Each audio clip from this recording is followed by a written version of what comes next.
जय सनातन धर्म की प्रिय सनातनियों, आप सभी का स्वागत है हमारे इस कार्यक्रम में।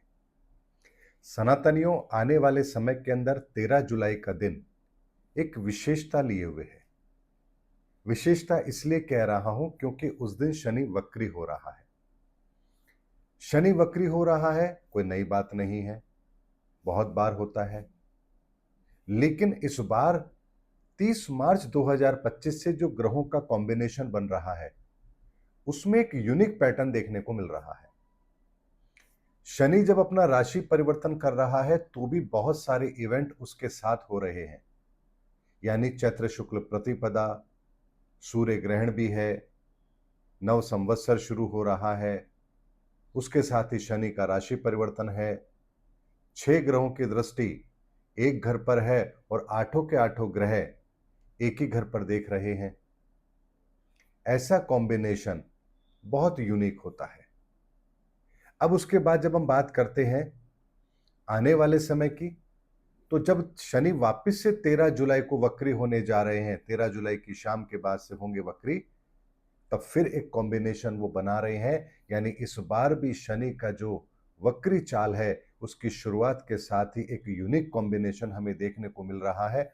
और वो यूनिक कॉम्बिनेशन ये है कि सिंह राशि के अंदर मंगल और केतु दोनों विद्यमान है।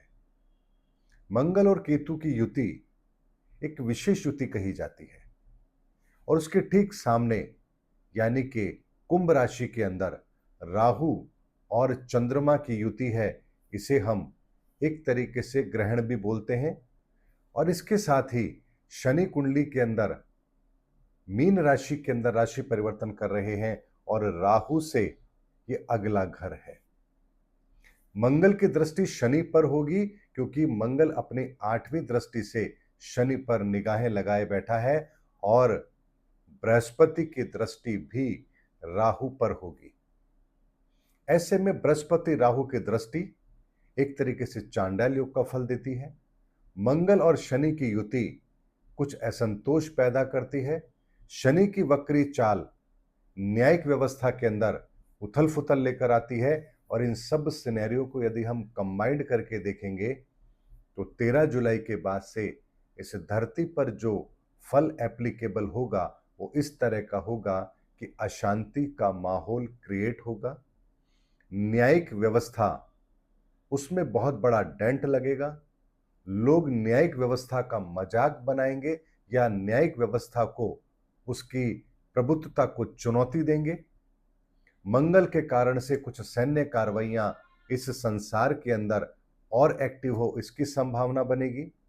लोगों का मन अशांत होगा, एक अनजाना भय उनके मन के अंदर रहेगा जो उन्हें विचलित करेगा। और इसके विपरीत मंगल और केतु की युति भी कुछ अच्छा फल यहां देगी और वो ये देगी कुछ लोग होंगे जो इस पूरी व्यवस्था को बदलने के लिए आगे भी आएंगे। यानी ये दोनों तरीके से परिस्थितियां काम करेगी। एक परिस्थिति ऐसे लोगों को बाहर लाने का काम करेगी जो वास्तव में समाज के लिए कुछ करना चाहते हैं, सुधार लाना चाहते हैं और समाज को एक बेहतर जिंदगी देने का प्रयास करना चाहते हैं। ऐसे लोग समाज से बाहर आएंगे। तो दूसरी तरफ ऐसे लोग जो कानून का मजाक बनाते हैं, वो समझते हैं कि कानून उनकी जेब में है, ऐसे लोग अपने हठधर्मिता और अपने षड्यंत्र को भी अंजाम जरूर देंगे। सैन्य कार्रवाई भी यहां पर होगी, अराजकता का माहौल होगा, हिंसक घटनाएं होंगी, पुलिस कार्रवाइयां होंगी। ये परिस्थितियां भी जुलाई के बाद से बनना आरंभ होगा। और सनातन एक बात को ध्यान रखिए कि शनि कोई 10-5 दिन के लिए वक्री नहीं होता है, इसका टेन्योर 140 दिन का होता है। लगभग 4 महीने से ज्यादा का समय हो गया। ऐसे में इस बात को समझिए कि ये घटनाक्रम छोटा नहीं है। ऐसे में आपको एक बात समझनी है कि इस बार शनि जब भी कुछ नया कर रहे हैं, चाहे वो राशि परिवर्तन हो या वक्री हो, उसके साथ में एक बहुत बड़ा इवेंट साथ लेकर चल रहे हैं। इसीलिए आप देखिए 30 मार्च 2025 को जैसे ही शनि ने राशि परिवर्तन किया है, उसके बाद घटनाक्रम कितनी तेजी से बदला है, अमेरिका के अंदर हालात कितनी तेजी से बदले हैं। एलॉन मस्क और ट्रंप की आपस में जो दुश्मनी है, जो उनकी आपस में लड़ाई है, वो हमारे सामने खुलकर आ रही है। रशिया और यूक्रेन के बीच में जो शांति वार्ता की बात हो रही थी, वो अब धराशायी हो चुकी है। पाकिस्तान जैसे देश को यूनाइटेड नेशन ने एक अलग तरह की जिम्मेदारी दी है, जो खुद अब आतंकवाद के खिलाफ कार्रवाई करेगा। ये कैसी बचकाना हरकत है यूनाइटेड नेशन की, इसके संदर्भ में मैं आपसे क्या कहूं। G7 देशों के बुलावे के अंदर भारत को लेट निमंत्रण देना, ये सारे घटनाक्रम वो हैं जो पिछले 2 महीने के अंदर अंदर हुए हैं। मार्च के बाद अप्रैल और मई 2 ही महीने निकले हैं, जून में हम बात कर रहे हैं।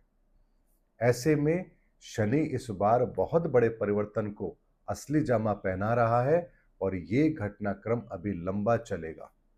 ऐसे में शनि के वक्री होने के साथ ही जो परिस्थितियां अब तक नहीं सुधर पा रही थी, उनको सुधारने के लिए प्रकृति, परमात्मा, ईश्वर अब एक ऐसी व्यवस्था करने जा रहे हैं जिसके अंदर हर इंसान को बाध्य होना पड़ेगा उन परिवर्तनों को स्वीकार करने के लिए। इसीलिए कुछ लग्न के लोगों के जीवन में इसका प्रभाव अलग पड़ेगा।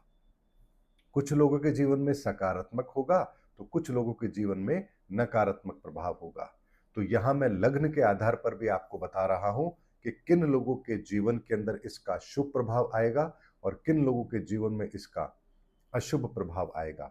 इसलिए आपका लग्न मेष है, कर्क है, सिंह है, वृश्चिक है, धनु है, मीन है, तो शनि का राशि परिवर्तन आपके लिए अशुभ जरूर होगा।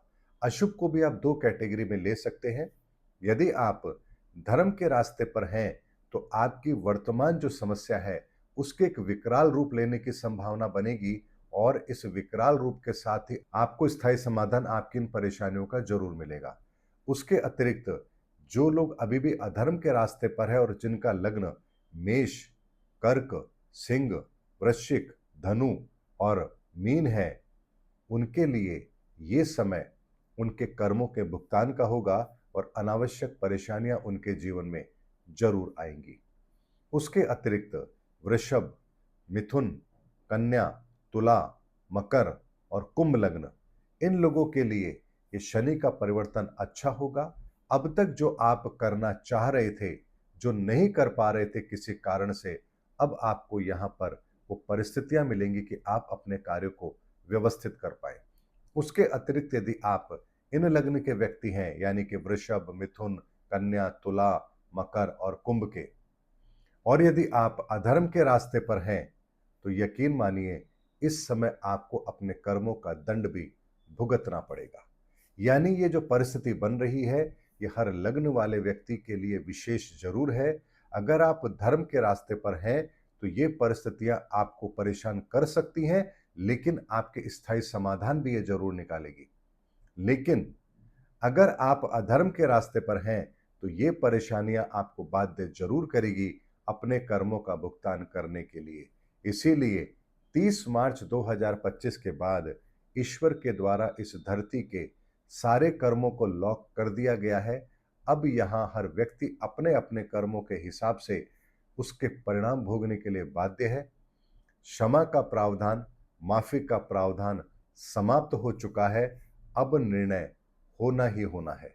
इसीलिए सनातनियों, 13 जुलाई के बाद से जो परिवर्तन है, ये छोटा परिवर्तन नहीं है और इस परिवर्तन को भी हम इस संसार की भलाई के रूप में देखें तो ज्यादा बेहतर है, क्योंकि प्रकृति के साथ हमने बहुत बड़ी छेड़छाड़ की है और अब प्रकृति अपने आप को संतुलित करने के लिए ये सारे कार्य जरूर कर रही है। इसीलिए इसको आपको बेहतर तरीके से देखना चाहिए। यदि आप धर्म के रास्ते पर हैं तो आपको घबराने की कोई आवश्यकता है ही नहीं।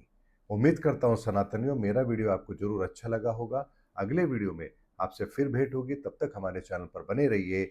जय सनातन धर्म की, जय धर्म युग की, जय सनातन विश्व।